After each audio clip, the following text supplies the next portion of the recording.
We just learned here that what happened is the school officials have evacuated PS 132 in Brooklyn because of a problem with a boiler there due to the flooding. The students moved to a nearby school.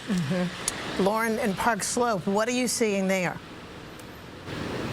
Well, Sandra and David, it is raining here. I know not by you in the studio, but it is raining here, and that has been consistent. There's been so much rain that this intersection really turned into a lake of water. The mere fact that cars are driving and that you can see the road here at Carroll and 4th Avenue is a huge improvement over what it was just a couple of hours ago. There was so much rain collecting here. The sewers, the drains couldn't handle it. And it wasn't just the rainfall, it was the rain in higher parts of Park Slope that then flooded down to this lower lying area. And take a look at this. This is a dining shed. There was so much water that collected. It lifted the sidewalk shed right off its base and washed it right away. This is just one of the tough images that this community has been dealing with. Where we're standing actually was about like 2 to 3 feet of water, and the cars were floating around. I mean, they were literally like boats on wheels.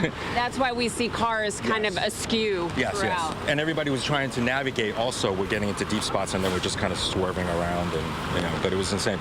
Roger Lee watched it all from his balcony over the intersection, the rising water, the cars bumping into each other, and across the street the neighbors knew this would happen because it does often. It was up to here. And you have this barrier because this happens all the time. All the time. It happened this past summer. It happened maybe not here, but maybe here 3 times this past summer.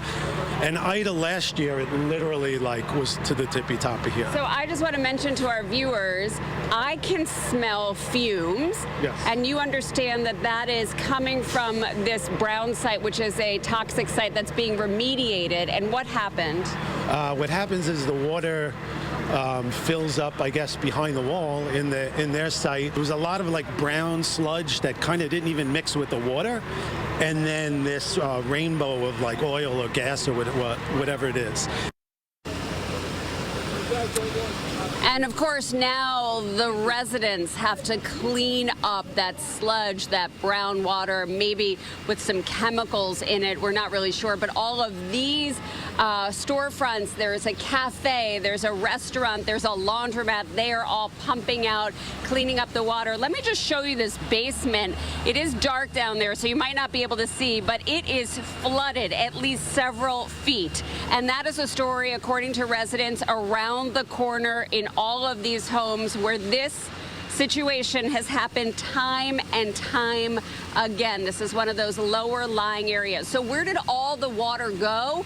We understand that DEP came and opened up a number of manholes, and somehow that sort of allowed the water to flow out of this area. But there are many cars that remain here that still need to be towed after being totaled in this standing water.